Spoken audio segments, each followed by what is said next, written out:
parce que c'est l'autre chantier du quinquennat, le logement et les économies qui vont avec. Présentation de la stratégie globale aujourd'hui. On a beaucoup parlé de la réforme des APL, une baisse de 5 € par mois. Le gouvernement veut aller encore plus loin pour les HLM, jusqu'à 50 voire 60 € de baisse par mois contre une baisse des loyers. C'est l'enquête du 8h.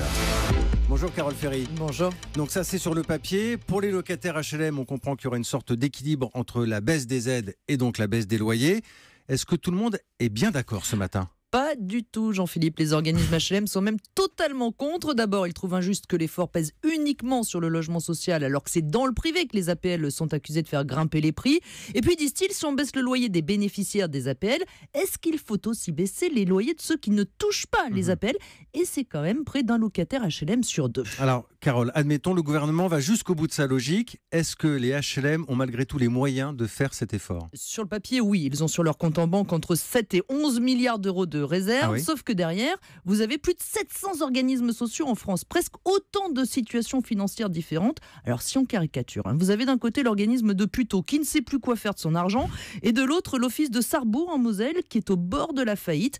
Alors, depuis 4 ans, les plus riches ont donné jusqu'à 350 millions d'euros aux plus pauvres. Comment ça marche ? Eh bien là, ça reste très opaque. C'est même l'omerta la plus totale. Alors, quand on les écoute, malgré tout, les bailleurs sociaux, ils ont un argument. Ils disent que pour construire plus de logements, ils ont besoin de plus d'argent. C'est un argument recevable, ça ? Mais bien sûr, Jean-Philippe, car on manque cruellement de logements sociaux dans certaines villes. À Paris, évidemment, sur la Côte d'Azur, en Rhône-Alpes. Mais alors, il faut faire attention de ne pas construire n'importe où, là où il y a de l'emploi. Sinon, vous vous retrouvez avec des logements de vide. Et il y en a des milliers dans les villes où le marché est moins tendu. C'est le cas, par exemple, de Gien, près d'Orléans. Le directeur général de Logement Loiret, Olivier Pasquet, ne sait même plus comment attirer des locataires. Nous avons pas loin de 300 logements disponibles, donc on a diminué les loyers. Quand on habite dans une commune comme Gien, eh bien on aspire à avoir un pavillon. Et il se trouve que dans les années 60-70, on n'a pas construit de pavillon, on a construit des appartements. Donc aujourd'hui, l'offre n'est pas en relation avec la demande. Alors l'autre problème, c'est qu'il n'y a pas suffisamment de mobilité dans le parc social. Quand on vous attribue un logement HLM, c'est à vie. Résultat, très peu de logements se libèrent dans les zones tendues.